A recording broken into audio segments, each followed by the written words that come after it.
Student, integration अवघड जात आहे, घाबरायचं टेन्शन नाही. आज आपण पुन्हा इंटिग्रेशनच्या रिलेटेड ज्या काही शॉर्ट ट्रिक असतात थोडक्यात आपण एक्सप्लेन करूया. इंटिग्रेशनचे ज्यावेळी एक्झाम्पल येतात, डेरिव्हेटिव्हचे ज्यावेळी एक्झाम येतात, सगळ्यात मोठं कन्फ्युजन असतं ते एक्झाम्पल ओळखायचे कसे. मी एक एक्झाम्पल देतो.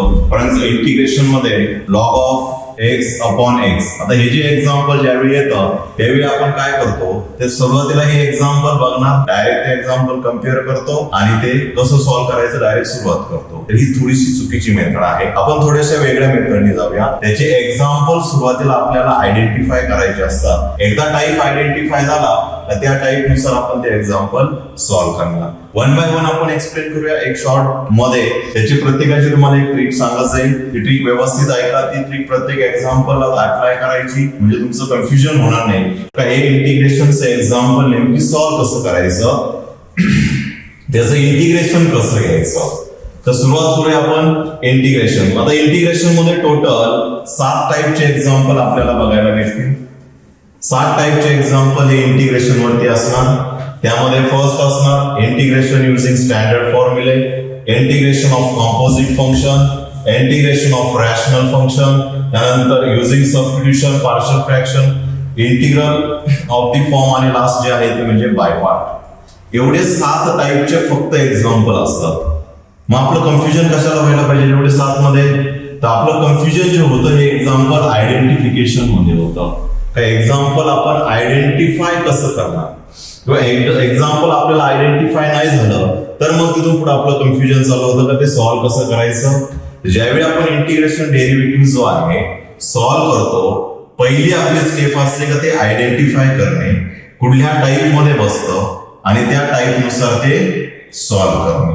मग आता आपण सुरुवातीला प्रत्येक टाईपचं एक्झाम्पल जे आहे ते ओळखायचं कसं वन बाय वन बघूया. तर फर्स्ट आपण क्लिअर केलं का इंटिग्रेशन मध्ये किती टाईपचे एक्झाम्पल असतात, तर टोटल 7 टाईपचे एक्झाम्पल आपल्याला बघायला भेटतील. एवढेच, याच्या व्यतिरिक्त आपल्याला पुढे एक्झाम्पल बघायला भेटणार नाही. तर आता याच्यात पुढला जो क्वेश्चन येतो की हे ओळखायचे कसे, प्रत्येक टाईपचं जे एक्झाम्पल आहे हे ओळखायचं कसं. आता आपण वन बाय वन बघूया. तर क्लिअर झालं का इंटिग्रेशन मध्ये किती टाईपचे एक्झाम्पल असतात, तर टोटल 7 टाईपचे एक्झाम्पल आहे. स्टँडर्ड फॉर्म्युले यूज करून आपण ते सॉल्व्ह करू शकतो. काही एक्झाम्पल हे कंपोजिटचे असतात, रॅशनलचे असतात, सबस्टिट्यूशनचे असतात, पार्शियल फ्रॅक्शन असतात, इंटिग्रल ऑफ द फॉर्म आणि लास्ट वन जो आहे दॅट इज बाय पार्ट. मग हे जे एक्झाम्पल आहे एक्झाम्पल आयडेंटिफाय कसे करायचे, तर प्रत्येकाची एक शॉर्ट ट्रिक आहे. ती ट्रिक आपण बघूया. तर आपण सुरुवात करूया. इंटिग्रेशन ज्यावेळी आपल्याला सॉल्व्ह करायचं असतं, कुठल्याही फंक्शनचं इंटिग्रेशन घ्यायचं असतं, तर सगळ्यात महत्वाचे आपल्याला सुरुवातीला हे फॉर्म्युले अनालाइज होणे किंवा फॉर्म्युले पार्ट असणे गरजेचं आहे. हे फॉर्म्युले सगळ्यांचे पार्ट असतीलच. आता आपण फंक्शन वाईज जाऊया. तर पहिलं फंक्शन जे आहे that is integration using standard फॉर्म्युले. आता इंटिग्रेशन युजिंग स्टँडर्ड फॉर्म्युले म्हणलं तर याच्यावरती काय जास्त मार्कचे एक्झाम्पल नसतात. म्हणजे इथं काय डायरेक्ट आपल्याला फॉर्म्युले यूज करायचे, थोडंसं ट्रिग्नोमेट्री असतात त्याच्यामध्ये, म्हणजे हे काय जास्त आपल्याला इम्पॉर्टन्स नाहीये. त्यानंतर दुसरं येतं दॅट इज कंपोजिट फंक्शन. आता कंपोजिट फंक्शन हे डेरिव्हेटिव्ह मध्ये खूप महत्वाचं आहे, बट इंटिग्रेशन मध्ये जास्त काही एक्झाम्पल त्याच्यावरती नसतातच. त्याच्यावरती 95% एक्झाम्पल विदाउट कंपोजिट आपण सॉल्व्ह करणार आहे, म्हणजे कंपोजिट जास्त काही यूज होत नाही. तर एक शॉर्ट मध्ये आपण कंपोजिट फंक्शन जे आहे ते एक्सप्लेन करूया की कंपोजिट फंक्शन जे आहे ते ओळखायचं कसं आणि त्याचं इंटिग्रेशन कसं घ्यायचं बायचान्स पुढे जरी आलं तर सुरुवातीला बघूया कंपोजिट फंक्शन हे ओळखणार कसं.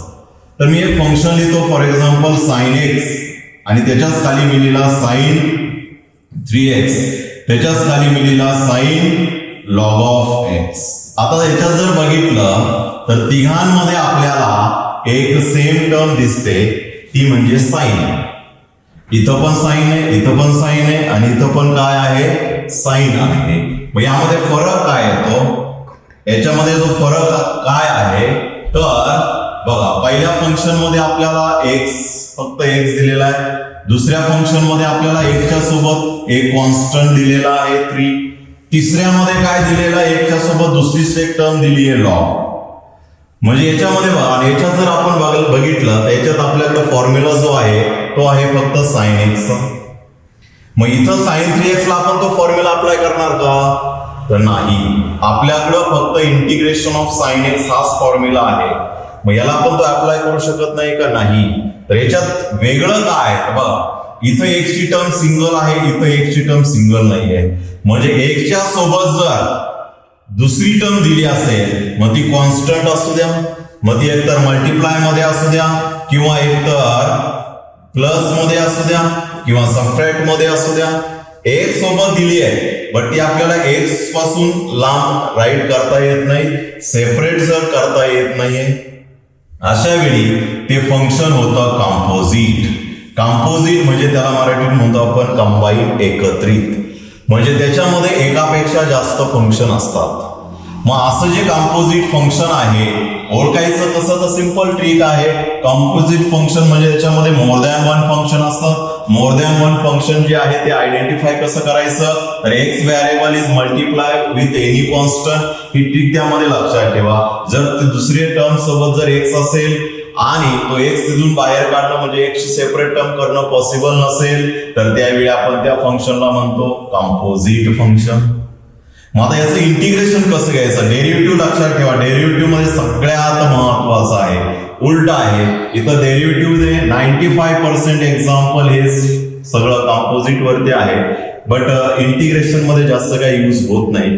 काही ठराविक एक्झाम्पल मध्ये 2-4 एक्झाम्पल मध्ये ते युज होतं. मग आता आपण कॉम्पोजिट कसं ओळखायचं हे बघितलं. एक्सच्या टर्मच्या सोबत जर दुसरी टर्म दिली असेल, ती मल्टिप्लाय मध्ये असेल, ऍडिशन सबट्रॅक्शन मध्ये असेल, त्याला आपण कॉम्पोजिट म्हणतो. लक्षात ठेवा, हे बुक मध्ये आपल्याला पुढंच नाहीये, ही ट्रिक्स लक्षात ठेवा तिथं. देन आता बघा याचे इंटिग्रेशन कसं घेणार? तर सिंपल कॉम्पोजिटचा आपण डेरिव्हेटिव्ह कसा घेतला? तर डेरिव्हेटिव्ह ऑफ त्याच्यामध्ये घेतला आपण first function into derivative of घेतला त्या ठिकाणी सेकंड फंक्शन. म्हणजे जी काही एक्सची टर्म असेल त्याचा. आता हे फर्स्ट सेकंड कुठून आलं? तर बघा for example sine this term इकडे लिहितो मी 2x.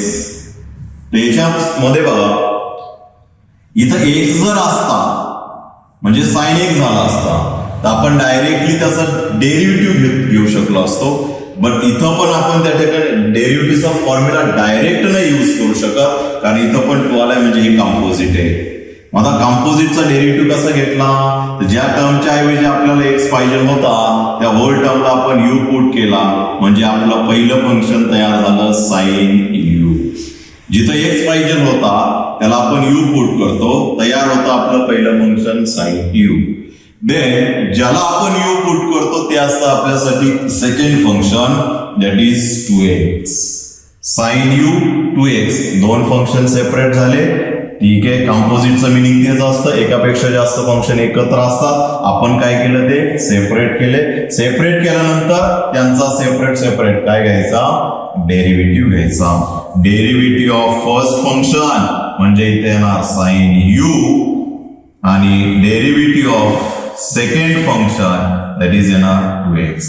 म्हणून मी म्हणलं होतं derivative of first function into derivative of second function हे असतं डेरिव्हेटिव्ह ऑफ कॉम्पोजिट फंक्शन. मग इंटिग्रेशन ऑफ कॉम्पोजिट फंक्शन काय आहे? तर सिंपल इथं पण आपण सुरुवातीला दोन फंक्शन सेपरेट करायचे. सेपरेट झाल्यानंतर इंटिग्रेशन, कॉम्पोजिटचं इंटिग्रेशन कसं घ्यायचं? तर इंटिग्रेशन ऑफ फर्स्ट फंक्शन, पहिल्या फंक्शनचं इंटिग्रेशन घ्यायचं, त्याला divided by derivative of second function. आणि डेरिव्हेटिव्ह मध्ये काय केलं होतं? दोघांचा डेरिव्हेटिव्ह एकमेकांना मल्टिप्लाय केला होता.